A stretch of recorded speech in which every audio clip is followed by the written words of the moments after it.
Bukan mereka ni saja nak berkelahi, nak tunjuk pandai, nak habang kita mereka pandai bercakap, nak habang kita mereka pandai berdebat. Itu bukan soal debat. Dia bukan soal pandai bercakap. Soal sekarang anda membuat tuduhan.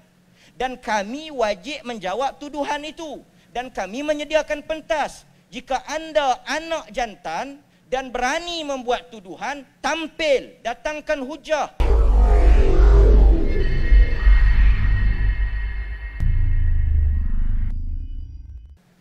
Saya nak respon kepada apa yang disebut oleh Dr. Razak tadi.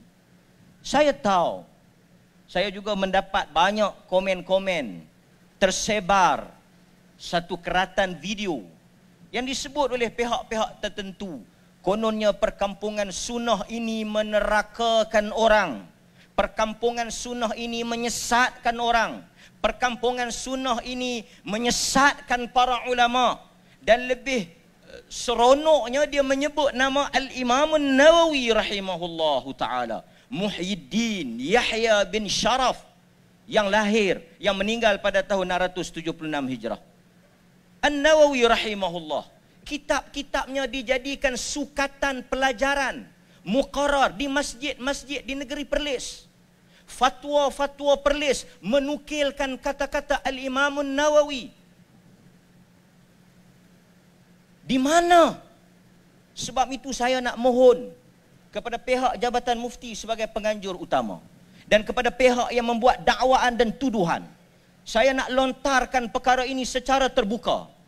Cari mana-mana klip video keratan penceramah yang berceramah di atas pentas perkampungan sunnah yang ke-8 ini, mentadlilkan mana-mana pihak, yakni menyesatkan mana-mana pihak, mentakfir mana-mana pihak, mentafsiq mana-mana pihak, mentabdi' atau membid'ahkan orang-orang tertentu secara muayyan. Nyatakan.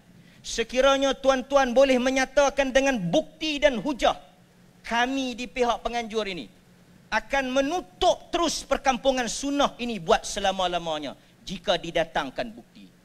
Dakwaan-dakwaan yang jahat yang seperti ini hanya menimbulkan kekacauan di kalangan masyarakat, kekeliruan di kalangan masyarakat.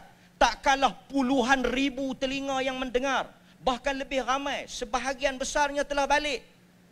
Dan saya apabila melihat ramai yang datang ini, ada satu perasaan yang saya bersyukur, yang saya rasa Allah Azza wa Jal telah memberikan rahmat yang besar kepada negeri ini. Saya boleh nyatakan tuan-tuan, dan tuan-tuan boleh tengok di kiri kanan tuan-tuan, 80% kehadiran peserta perkampungan sunnah adalah orang-orang muda. Mereka inilah yang akan menjadi penerus kepada generasi yang membawa risalah Nabi. Kita bukan memulakan, ini bukan kerja kita. Sebab itu orang nak kata apa, orang nak tuduh apa, orang nak kata perkampungan ini, perkampungan mereka pun tak betul, nak perbetul orang, mereka pun sesat, macam mana nak bagi hidayah kepada orang. Tuduhan-tuduhan dan dakwaan ini siapa pun boleh buat. Hatta baginda Nabi SAW juga dahulu apa yang tidak dituduh oleh baginda. Tetapi tuan-tuan tak pelik ke? Di sebalik tuduhan, di sebalik tohmahan, di sebalik sekatan, di sebalik halangan, tetapi dakwah ini telah sampai ke rumah-rumah setiap rakyat Malaysia. Ramai yang datang pada saya, dia kata kebanyakan jumpa secara, tuan-tuan semua dia panggil secara ruhiyah, bukan yaqadah. Semua jumpa kat YouTube ya. Ada yang kata, amboi handsome lagi pada YouTube. Masya Allah. Saya cukup takut terkena ain tunggu. Kan? Saya kata sebut subhanallah dulu, lepas tu baru puji ke belakang sikit, tak apa. Masya Allah, tabarakallah. Ni memang, dia kata muda lagi, pasal apa dalam TV tu? Saya kata make up. Kan? Tapi saya nak habaknya tuan-tuan, takkanlah puluhan ribu telinga yang mendengar. Takkanlah tuan-tuan yang dengar ni, kalau ada Dr. Abdullah Yassin kata An-Nawawi tak betul, An-Nawawi sesat, takkan tuan-tuan boleh duduk dan dengar? Saya rasa macam mana sebodoh-bodoh kita pun takkanlah kita nak buat tuduhan di hadapan khalayak yang boleh disaksikan. Bahkan kuliah-kuliah kita bukan sahaja dihadiri oleh orang-orang biasa, orang-orang terpelajar. Saya jumpa ramai pilot yang bawa kapal terbang, bawa jet, macam-macam. Dia kata saya pilot bawa Firefly. Saya kata bagus, nanti saya boleh naik free. Dia kata tak apa ustaz, kalau tak ada kursi boleh naik kokpit. Dia antara dua duduk tempat penumpang atau terjun terus. Kan? Tapi saya nak bagi tahu ini bukan golongan bodoh. Tuan-tuan, kita diberi akal. Sebab itu kita tidak, Datuk Mufti setiap kali ceramah beliau nyatakan mana penceramah perlis. Jangan duk sebut depa ni hina Imam Syafi'i, depa ni hina Imam Nawawi. Tuan-tuan, Bulughul Maram min Adillatil Ahkam karya Al-Hafidh Ibn Hajar diajar di masjid-masjid di negeri Perlis. Bahkan kita akan lancarkan Zadul Mustaqni yang ditulis oleh para ulama di dalam mazhab Hanbali. Ini semua ahli sunnah. Bila kita tanya ulama mana yang kita hina, ulama mana yang kita kata tak betul, dia kata tok guru kampung kita. Tok guru kampung hang bukan ulama.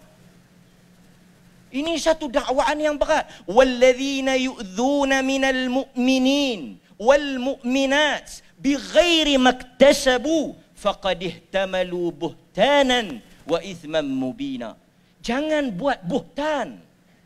Tuan-tuan yang hadir 3 hari ini, ada penceramah yang mentadlilkan An-Nawawi rahimahullahu ta'ala. Ada yang menyesatkan Al-Imam Syafi'i. Ada yang larang tuan-tuan semua daripada ikut mazhab. Ada apa-apa perkataan yang kita kata para ulama ini khurafat, syirik, kuburi. Ada tak? Tuan-tuan hadirin mukminin, kadang-kadang sengaja dicipta persepsi ini. Ini dia panggil apa? Ini modus operandi orang-orang jahiliah dulu. Apabila mereka tak boleh berhujah dengan Nabi. Tuan-tuan, kita tak pernah takut. Kita sentiasa menjual, tapi jarang jualan kita disambut dengan belian. Tapi habis sangat dia kata apa? Kita tak mau berkelahi, kita tak mau berdebat, kita tak mau berhujah. Pok ni memang suka berdebat. Bukan soalah berdebat. Sekarang awak tuduh kami. Kami nak kena jawab. Quran mengajar benda yang sama. Wa in kuntum fi raibin mimma nazzalna ala abdina fa'tu bi suratin min mislih. Sebab itu para asatizah kita sentiasa membuka ruang.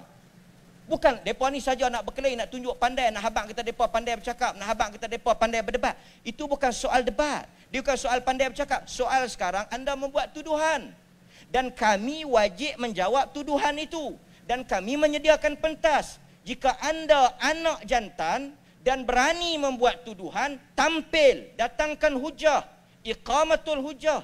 Berikan di mana silap kami, nyatakan di mana kekeliruan kami, nyatakan tentang mana yang kami menyelisihi kitab dan sunnah. Kalau benar kami salah, demi Allah, kami akan balik kepada kebenaran. Kerana kita tuan-tuan bukan anjur perkampungan sunnah. Ada pihak pula, dia pun tulis 30,000 juga pi kat dia. Dia pun tulis 15,000 pi kat dia. Tuan-tuan, ni kelaku budak-budak. Ni perangai budak-budak. Kita bukan nak lawan siapa banyak. Saya tak bertanding. Datuk Mufti tak bertanding. Tapi pilihan raya pula tak tentu. Saya abang awal-awal. Tapi tuanku pun duk kata, budak ni duk abang tak bertanding pun. Kita bukan soal nak ikut siapa ramai. Tuan-tuan mai ramai banyak ni pun bayaran saya sama ya. Tak ada orang pun sama, betul? Tak tahu. Tak tahu. Kita lain. Tapi saya nak sebut, ini bukan soal saya. Ini bukan soal Datuk Mufti. Ini bukan soal Perlis. Ini bukan soal siapa menang, siapa kalah. Ini soal kita membawa risalah nubuah. Kita ada tanggungjawab. Sebab itu ramai yang saya bawa. Sebab itu Datuk Mufti selalu kata kita buat perkampungan sunnah ini supaya orang balik dengan jiwa da'i. Supaya mereka balik keluarga mereka. Dan ramai yang mai dia kata, Ustaz, macam mana saya nak balik dakwah kat pak mentua saya? Macam mana saya nak balik dakwah kat ibu ayah saya? Semua tanya benda yang sama. Ini menunjukkan apa? Menunjukkan perkampungan ini bukan perkampungan yang nak tahu orang dalam neraka. Kita tidak mudah-mudah mengeluarkan seseorang dari daerah Islam kepada daerah kufur.